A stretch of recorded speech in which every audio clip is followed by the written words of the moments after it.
What's up, everyone? John Day back with another episode of MindStrong. Here we always hitting you with the needed to be talked about topic. So we got another needed to be talked about topic, a That's a topic fact. that needs to be talked about. Um, NBA players. NBA players create the profitability of the game, and I quote: "People don't come for the name on the front; they come for the name on the back." Kevin Garnett. So with that being said, how do you feel about that quote, Dave? Well, for me personally, I know for a fact that when I watch games, I usually go for the the people that's playing the game, like the players themselves, because I can attest to that.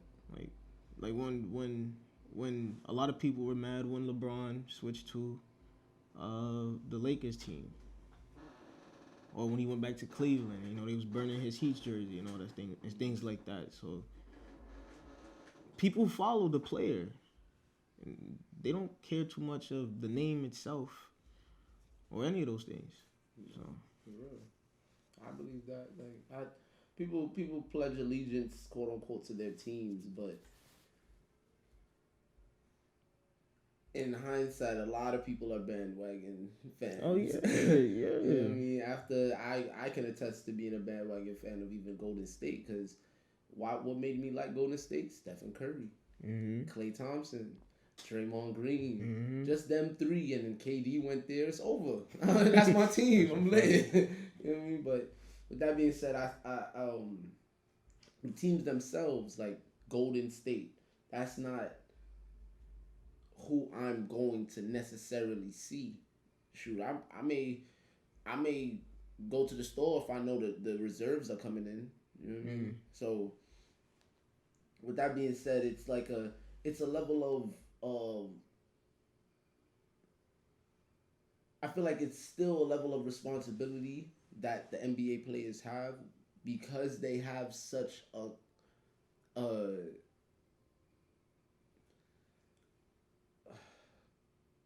when they have such a following. Mm. That's what it is. That's right.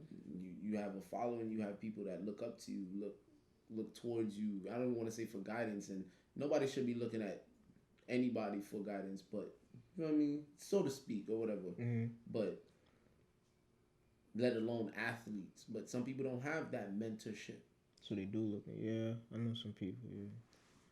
Yeah. Like, Um, you know what I'm saying? Like a lot of people, they look up to. They love Michael Jordan.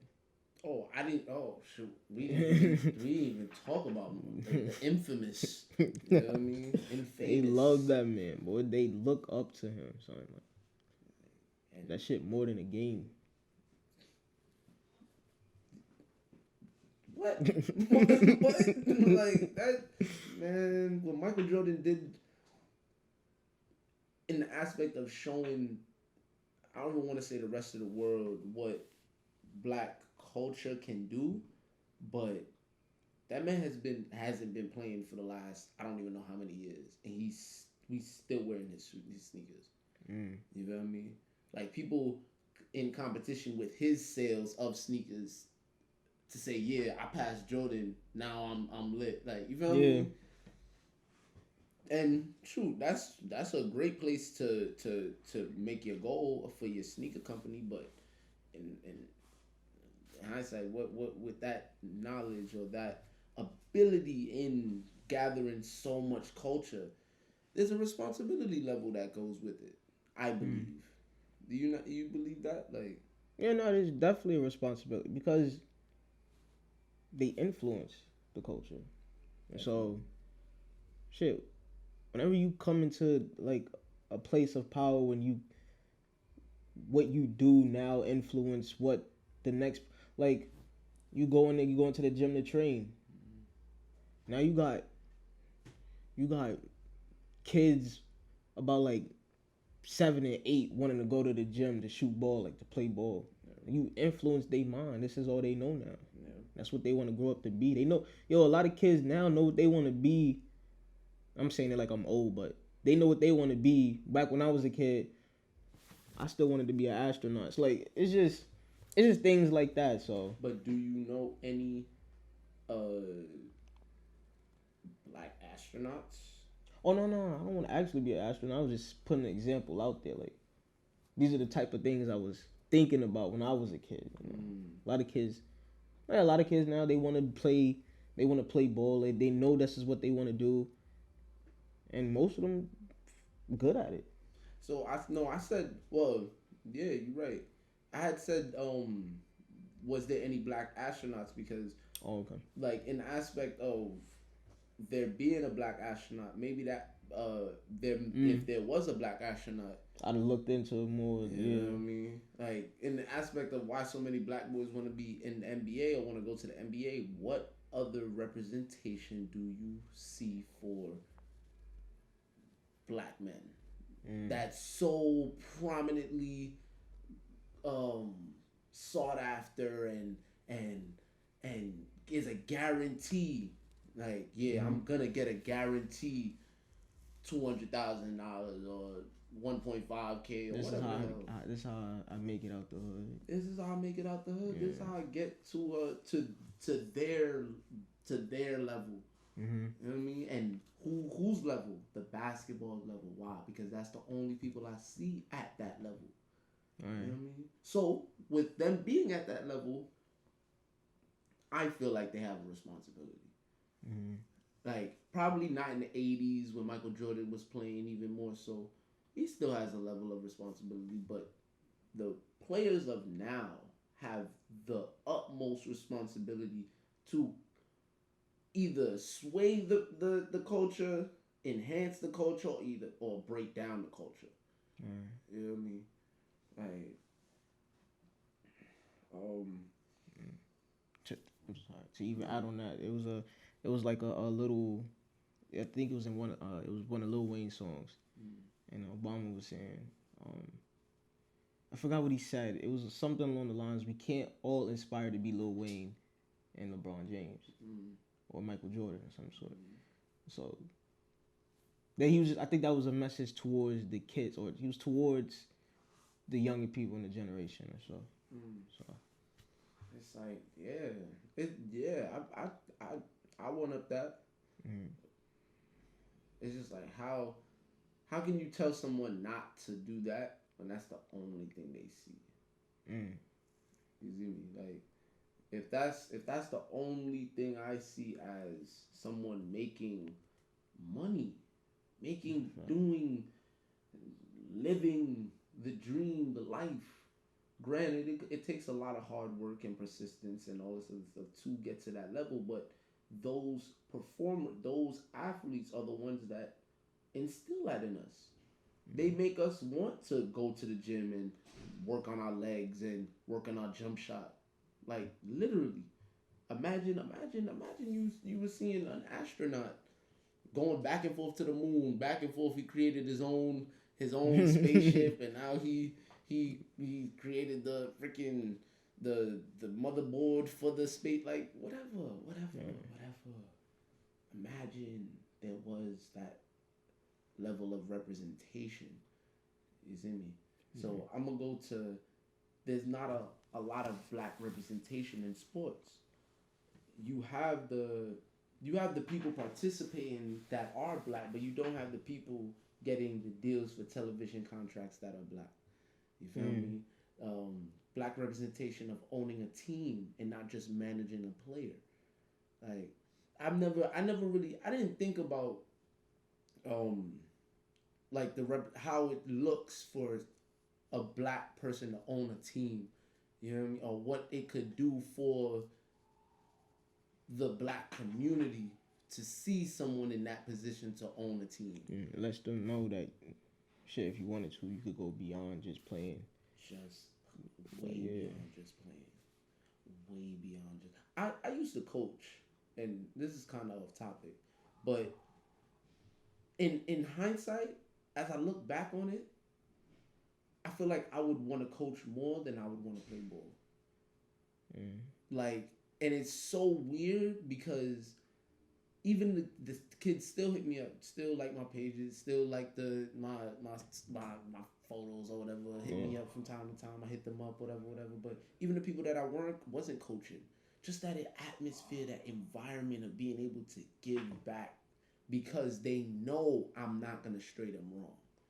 Just off of me being labeled coach. You feel me? So whatever. Back to the subject. Back to the representation aspect of having a a black person as an owner. You feel me? Like a lot of people want to be actors, but not everybody want to put in the work for the actor, for being an actor. That's a fact. But at the same time, you don't have to be an actor to be in show business. You see me? Be a director. You see me? And that's what I'm. No, say it. I said that's what I'm learning too. Like to even just be more than what I expect myself to be. Damn right. So, like, it's more. Imagine if you did see these faces doing these things, regardless if it's in sports, regardless if it's in acting, regardless if it's judge, prosecutor, cop, general, whatever.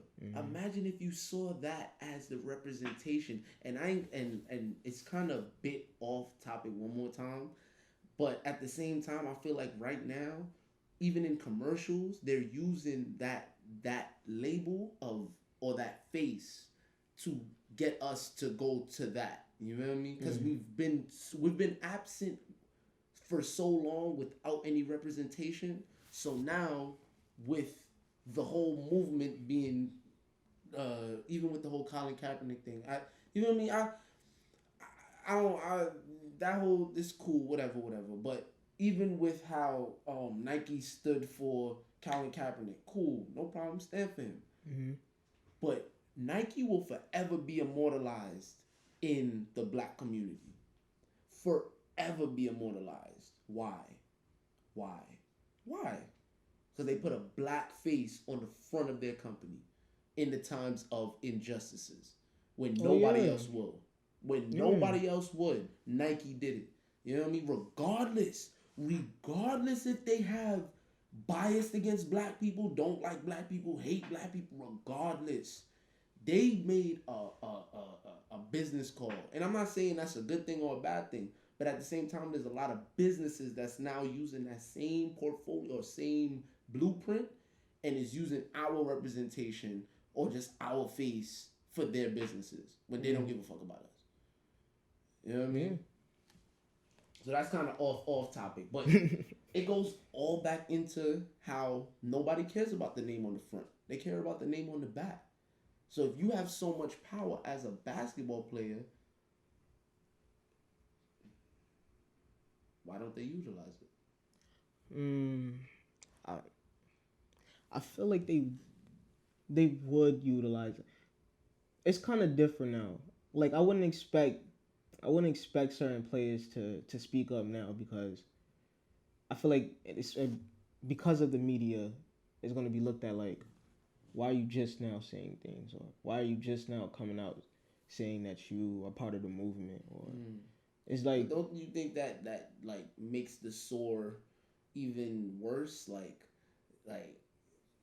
you scared for it. You scared for people to reject you because you ain't come out for so long, but you ain't never gonna come out and just. I don't think it's gonna make it sore because at a certain point in time, people just forget.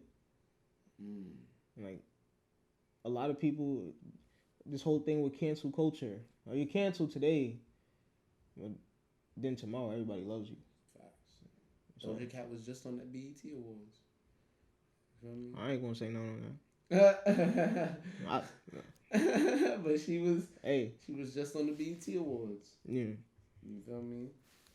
Then Nas dropped this album recently. He was rebuking her. So which is it? Like, and it's more so the whole Doja Cat being in the BET Awards is media driven, but more than our choice. But you feel me? It's like going back even to like episode 2, we don't know what we want. You know what I mean? Yeah. And there is no representation of what we can get. Wow, man. You know what I mean?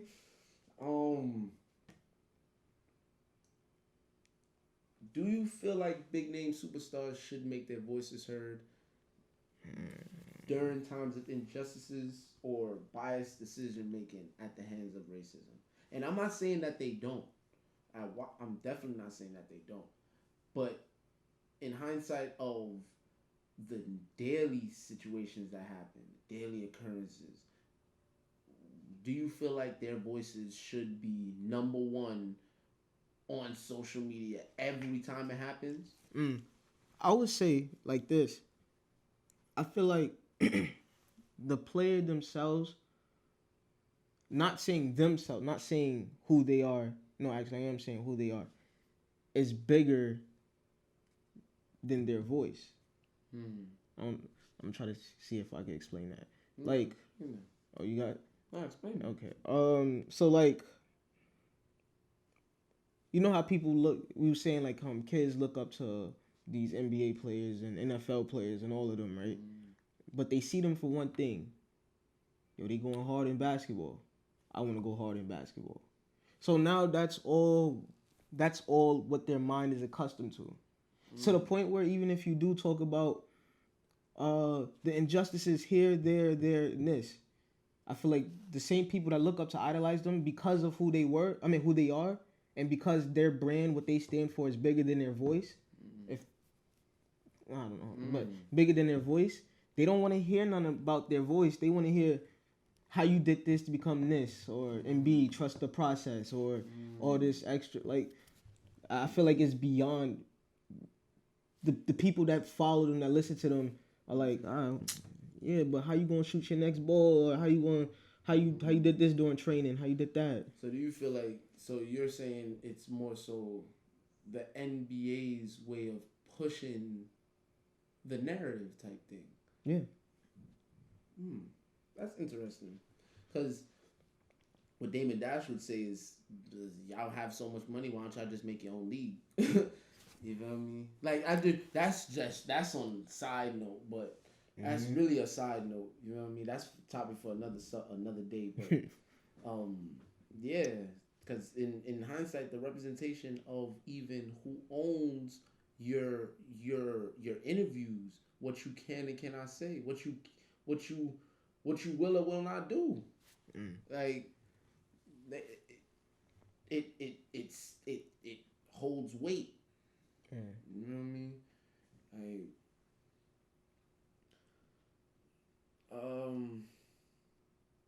Wow. Representation that influences everybody else, because who isn't influenced by sports? Like, who doesn't get influenced by, even, let's not even just talk about NBA. We can talk about the NFL, we can talk about baseball, we can talk about soccer, we can talk about, like, you know what I mean? I don't want to just put this on NBA players. Tennis. This definitely isn't just a situation for NBA players, NBA superstars, NBA whatever. It's not. It's what's going on with the people that have the voice, the people that's actually, I don't even want to say actually making the money or making headlines and such like that, but somebody that, one of the NBA players or NFL players that could call a paparazzi, get a freaking press conference if they really wanted to, and speak about anything and everything if they really wanted to. If they really wanted to, they can make an NBA, a black owned NBA. Yeah. If they wanted to, I believe that shit. Yeah, they are, bro. What these basketball players is getting paid is fucking ridiculous. And that's for them for each individual person, they get paid like in the fucking millions, plus endorsements. So it's like, think about the endorsements, bro. Yeah, wow. Those are lifelong endorsements. Yes. Come on, son. Bro. That's wild. They couldn't make their own. they own black owned NBA. Hey, okay. And so it goes into the leagues had a problem with the way that we dress down to the way that we talked. Like hence Allen Iverson. It's gotten better over the years, but not due to the wishes of the owners, but because they had no choice in the matter of having their big name superstars play.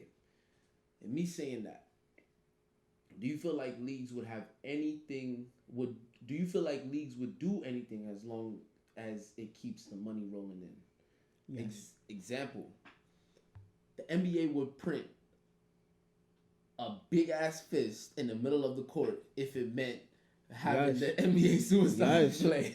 Yes, bro. You believe that? Yes, son. Yo, when LeBron was like, yo, I ain't playing no more until I forgot what happened to something until we get the justice or something like that, and the NBA was like, all right, we'll just open this spot up so we can have polls and people come in and vote and shit, and then everybody in the NBA, all right, we'll play now. Yeah, we was heard. And that's all that matters. That's how they went with it. I mean, that's my opinion on the whole situation. Like it just came and gone. Like it just came. How hurt were you really? Yeah.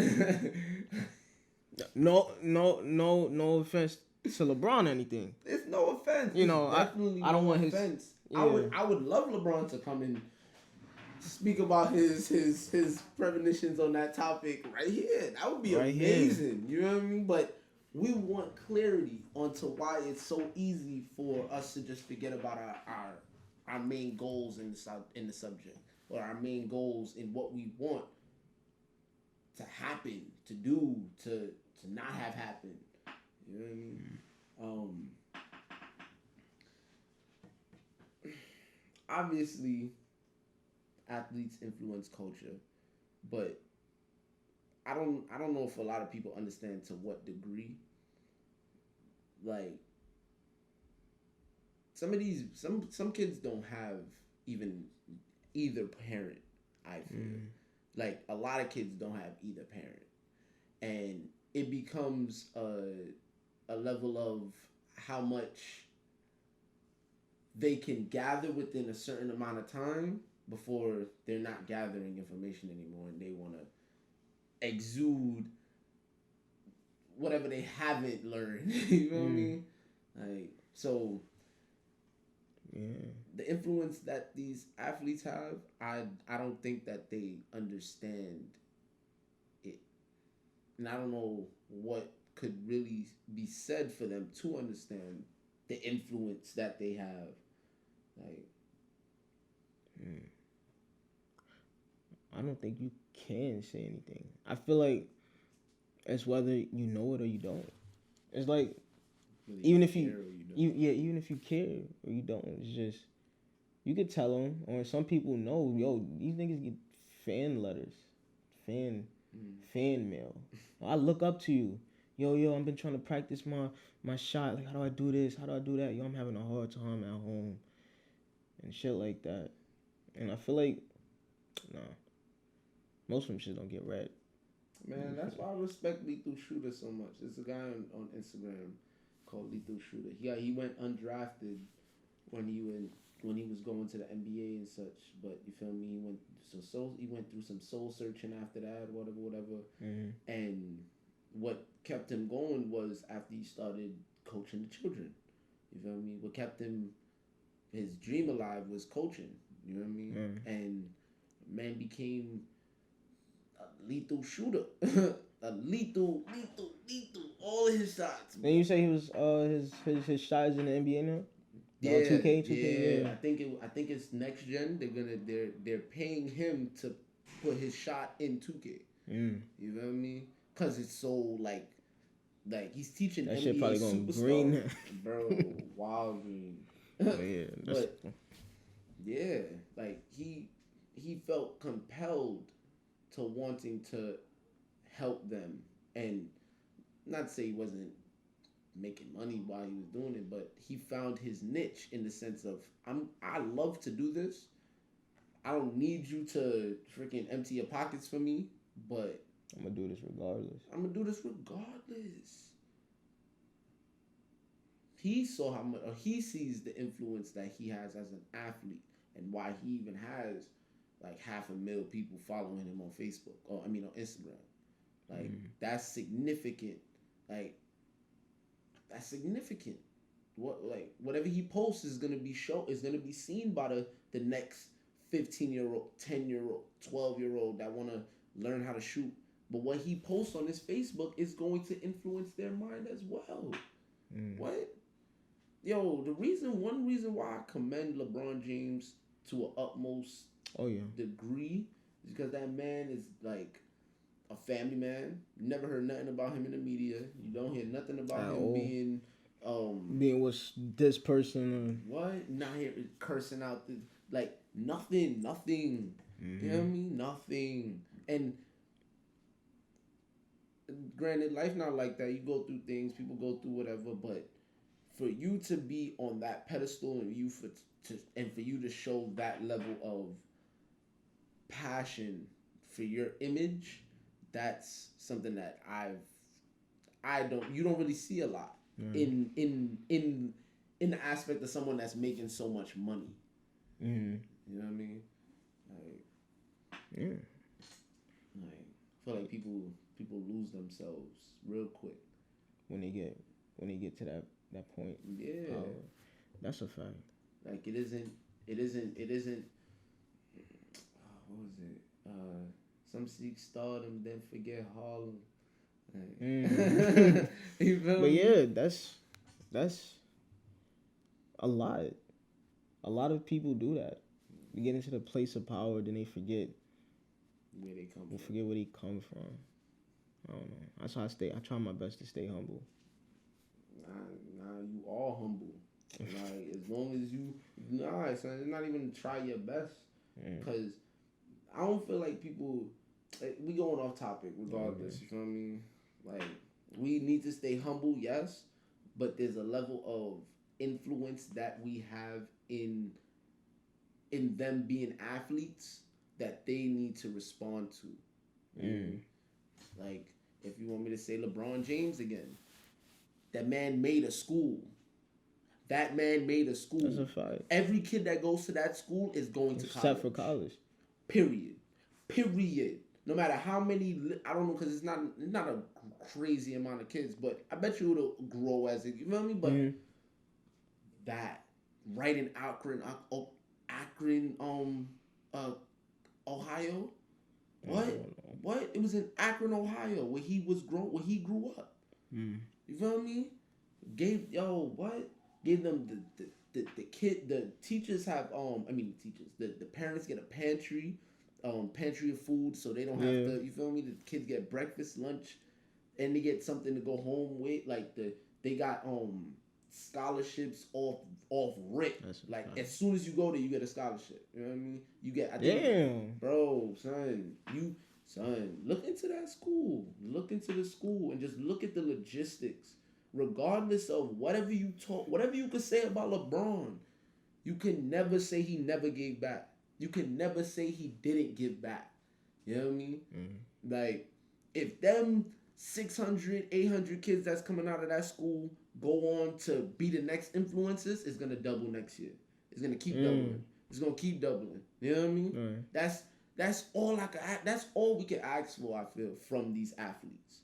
From the people that actually have a media standpoint. And even in that case too, even when I said that they care about the player themselves and not so much the voice and stuff. Even with LeBron building the school, I feel like because some kids know that he built the school, so even they will look at it like, I could do more than just dribble the ball. Exactly. So, shut up and dribble. Yeah. Shut up and dribble. That's what. I know. I've seen. Shut up and dribble. That's, you feel me. But in hindsight, on the other side of it, certain cultures already have those established representations. You feel me? I have a representation in this field, that field, this field, that field, this field, that field, this field, that field, this. Yeah. And it's all propagated for me to remember. You know what I mean? Whether it's me, whether it's the other culture, whether it's the other ethnicity, they all know their representations and what they can do. We're reminded of what our representation is and what we can't do. You know what I mean? Man. Questions, comments, concerns. NBA, NFL, soccer, tennis, all of them. UFC, shit. John Jones, Mike bro. Tyson. Oh my God. What? Y'all influence is crazy, bro. LeBron James. Crazy, son. Crazy. Son just named a whole book. I'm trying to just remember mad at them. Jimmy Butler. Oh yeah, bro. Chris Paul. Sorry to cut you off, but I was just trying Allen Iverson. You know what I mean? We don't know what these people do on the back end, and that's granted because it's not propagated like everything else is. But you guys have media. You guys have media handles. Let us know what you do. That's the most important thing for us. If we don't know what you're doing, we can't take nothing from it. That's all. Yeah. Questions, comments, concerns. My fault. I had to get that out. Nah, bro. Damn. Damn, bro. Damn, bro. Shit is real. Yeah, no, I'm just gonna go off for what you say, man. I'm just gonna make a little. I'm just gonna come back together after you deliver what you have to say, and then I'm gonna figure it out. All right, you go ahead, man. We're gonna give it to Ja. We're gonna give it to Ja here on MindStrong here. Final thoughts. Man, y'all influence is crazy. NBA players, NFL players, soccer players, tennis players, y'all influence these golf. Tiger Woods. Yeah, alright. But y'all influence, so that's it. Just remember that. Influence speaks volume. I mean, not just for your bank account. We're here too. Yeah. My final thought, I would just say keep the movement alive. Don't ever let it drown out. Bad noise. Everything else. Media. We love that. We love saying that on here. Media. That encompasses a lot. Yes. That is it for this episode of MindStrong. We'll see you guys next time. If you have any questions, comments, and concerns, put them down in the comments below. If you want us to talk about anything specifically, put it down in the comments below, and we'll definitely get to it. Don't think that we're not gonna get to it. We love That's a fact. Each and every one of you guys. We love that you guys come and tune into us, and we'll see you guys next time on MindStrong.